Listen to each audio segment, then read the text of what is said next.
Türkiye'de tiyatro, yüzyıllar boyunca değişen toplumsal, dinsel ve kültürel dinamiklerin de bir yansıması. Şaman ritüellerinden saray şenliklerine, halk oyunlarından modern sahnelere uzanan bu uzun tarih, bu coğrafyada bir arada yaşayan toplulukların da kendini ifade etme biçimlerinin de bir hikayesi. Bu seride tiyatronun Anadolu ve çevresindeki yolculuğuna, ritüelden sahneye, şenlikten temsile uzanan dönüşümüne birlikte bakacağız. Çünkü Türkiye'de tiyatro hiçbir zaman tek bir dilin, anlayışın, kültürün formu olmadı. Sürekli değişim halinde olan kültürlerin, inanışların, estetik anlayışların bir aradalığıyla biçimlendi. Bu seri işte o çok katmanlı tarihsel dokuyu Türkiye'deki tiyatronun çoğul yapısı içinde düşünmeye davet ediyor.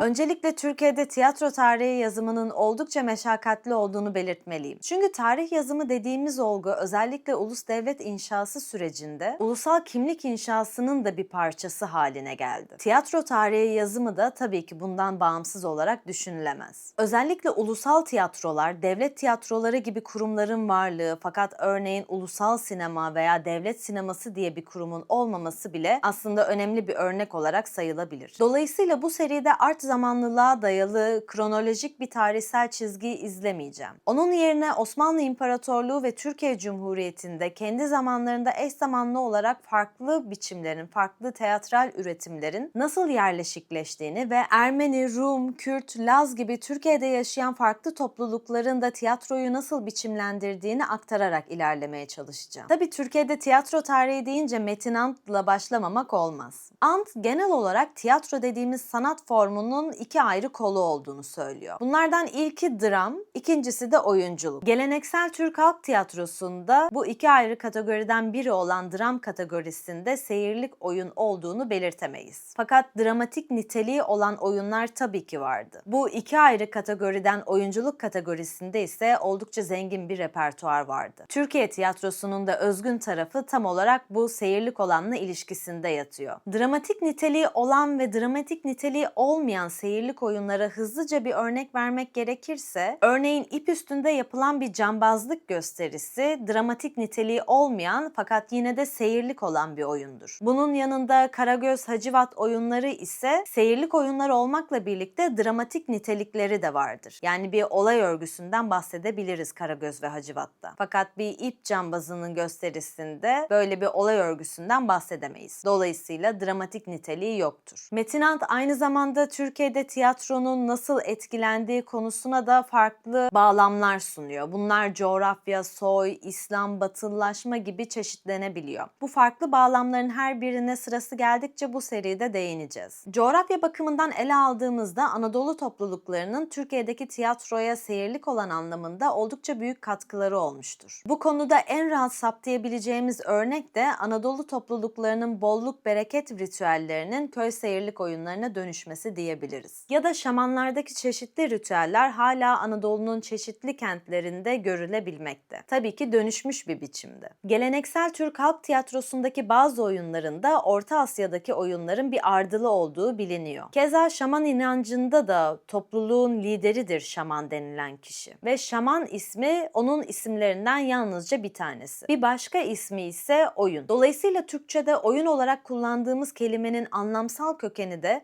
Orta Asya'daki şamanlara dayanıyor diyebiliriz. Şamanlarda 3 ayrı rütbe vardı. Küçük şaman, orta şaman ve büyük şaman. Bunlar şamanlığa başlama yıllarına göre belirleniyordu. Örneğin henüz şaman olmuş birisi küçük şamandı. Biraz deneyimlenmiş olan biri orta şaman ve oldukça deneyimli ve yaş almış birisi de büyük şaman oluyordu. Şamanın bir diğer isminin de oyun olduğunu düşünürsek aslında ortadaki şaman orta oyun olarak da adlandırılıyordu. Dolayısıyla geleneksel Türk halk tiyatrosundaki orta oyun geleneğinin de buraya dayandığı iddia edilebilir. Türk halk tiyatrosunu bulunduğu çevreye göre gruplandıracak olursak da bu noktada 4 ayrı başlık elde ediyoruz. Bunlar köy tiyatrosu, halk tiyatrosu, saray tiyatrosu ve batı tiyatrosu olarak ayrılıyor. İlk ikisi olan yani köy ve halk tiyatrosu bölümü de geleneksel Türk halk tiyatrosu kapsamında ele alacağımız bölüm olacak. Öncelikle biraz geriden başlayalım. Selçuklularda da tiyatroya benzeyen bir şey olduğu biliniyordu. 12. yüzyılda Bizans prensesi annesi Anna Komnena'nın yazdığı Aleksiyad adlı eserde Selçuklularda taklit öğesine dayalı kimi oyunlar olduğu biliniyor. Prenses Komnena'nın babası olan İmparator Komneni bir hastalık geçiriyor ve bu hastalığında çeşitli tedavi yöntemleri deneniyor. Selçuklu Sarayı'nda denenen bu tedavi yöntemleriyle saraydaki Selçuklular biraz dalga geçiyor. Aleksiyad adlı eserde Prenses Komneni'nin yazdığına göre Selçuklu Sarayı'ndaki bazı kişiler İmparator Komneni'nin hastalığıyla dalga geçiyor. Hastayken çektiği sıkıntılarla biraz eğleniyorlar ve aynı zamanda da onun tedavi biçimini de taklit ederek bunu küçük bir gösteri haline getiriyorlar. Ve sarayda aslında bir kalabalık etrafında bu küçük taklide dayanan gösterilerle seyirlik bir etkinlik yapmış oluyorlar. Bunun gibi Selçuklularda kuklanın da varlığına dair kesin kanıtlar bulunmuş. Sonrasında 15. yüzyıla geldiğimizde Sultan Beyazıt'ın sarayında da çeşitli çalgıcı, oyuncu, kemancı gibi kişilerin sözleşmeli olarak yer aldığını biliyoruz. Ancak elimizdeki arşiv yetersiz ve karışık olduğundan dolayı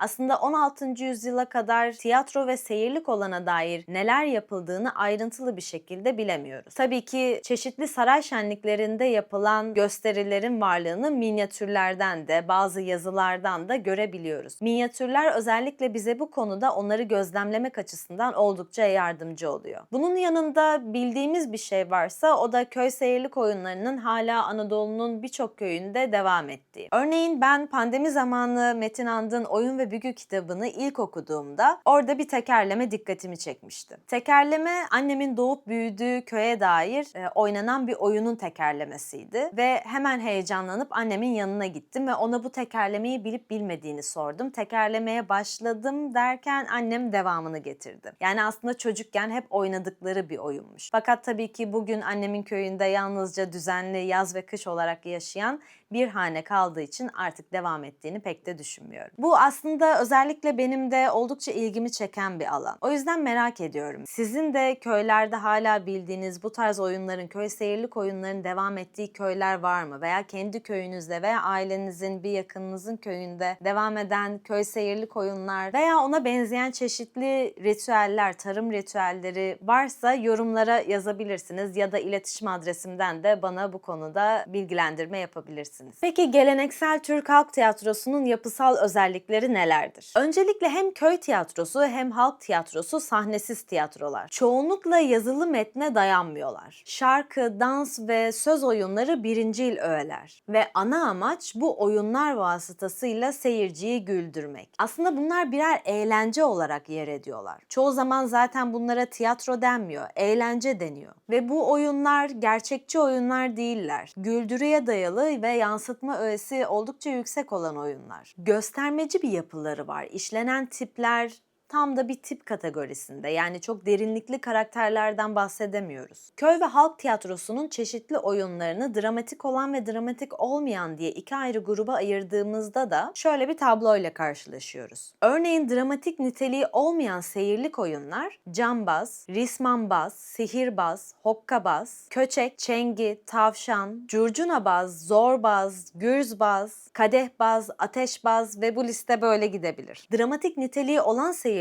oyunlar ise medda, kız sahan, kukla, köçek, curcunabaz, karagöz, orta oyunu, hokkabaz ve çeşitli savaş oyunları diyebiliriz. Gördüğünüz gibi aslında bu saydıklarımdan bazıları hem dramatik niteliği olan hem dramatik niteliği olmayan kategorilerinde değerlendirilebiliyor. Hokkabaz ve köçek gibi. Bu oyunların oyun tasarımı hem söze dayalı yapılandırılabiliyor hem de dansa ve şarkıya. Dolayısıyla her iki kategoride de değerlendirilebilirler. Saray tiyatrosu dediğimizde ise 16. yüzyıldan itibaren sarayda sözleşmeli olarak şarkıcıların ve oyuncuların çalıştığını zaten biliyoruz. Fakat bu oyunculardan örneğin bazıları sadece meddahlıkla ilgileniyordu. Bu kişiler hem saray şenliklerinde görev alıyorlar hem de cariyeleri eğitiyorlardı. Görev aldıkları şenlikler genellikle oldukça uzun şenliklerdi. Çünkü Osmanlı Sarayı'nın şenlikleri günler, haftalar, aylar sürüyordu. Ve şenliğin tam olarak ne zaman biteceği de hiçbir zaman kesin değildi. Bu şenlikler saray düğünleri, sünnet törenleri veya savaş kazanıldıktan sonraki bir kutlama olabilirdi. Özellikle İstanbul ve çevresi bu şenliklerde tam bir festival alanına dönüşüyordu. Şenliklerin bir şenlikçi başısı vardı ve bu kişinin görevi de şenliği hem organize etmek hem de Avrupa'daki şenliklerde neler yapılıyor onları gözlemleyip belki benzerlerini de İstanbul şenliklerinde yerleştirmekti. Tanzimat döneminden itibaren ise Osmanlı'da Batı etkisinin artması, tiyatronun kurumsallaşması açısından da oldukça kritik bir dönem. Tiyatro bu anlamda yalnızca bir eğlence aracı olmaktan çıkıp aynı zamanda toplumsal dönüşümün de bir aracı haline geldi. Keza bunun yanında Osmanlı İmparatorluğu'nun çok kültürlü yapısı da tiyatrolar için oldukça önemli. En ünlü tiyatrolardan biri de Güllü Agop adıyla bilinen Agop Vartovyan'ın kurduğu Gedikpaşa Tiyatrosu. Ermeni ve Yahudi toplulukların kurduğu tiyatrolara azınlık tiyatrosu demek hiç de doğru değil. Çünkü tiyatro sanatı bağlamında baktığımızda aslında Ermeni ve Yahudiler hiç de azınlık değillerdi. Dolayısıyla tiyatronun ilk kurumsal örneklerini de çoğu zaman Ermenilerin veya Yahudilerin kurduğu tiyatrolarda görüyoruz. Ve bu tiyatrolar, Ermenilerin kurduğu tiyatrolar yalnızca Ermeniler için olan bir tiyatro değildi veya Ermenilikle ilgili oyunlar yapılmıyordu. Öte yandan Müslüman ve Türk toplumunun da tiyatroya alışması sürecinde oldukça önemli bir köprü olmuşlardır.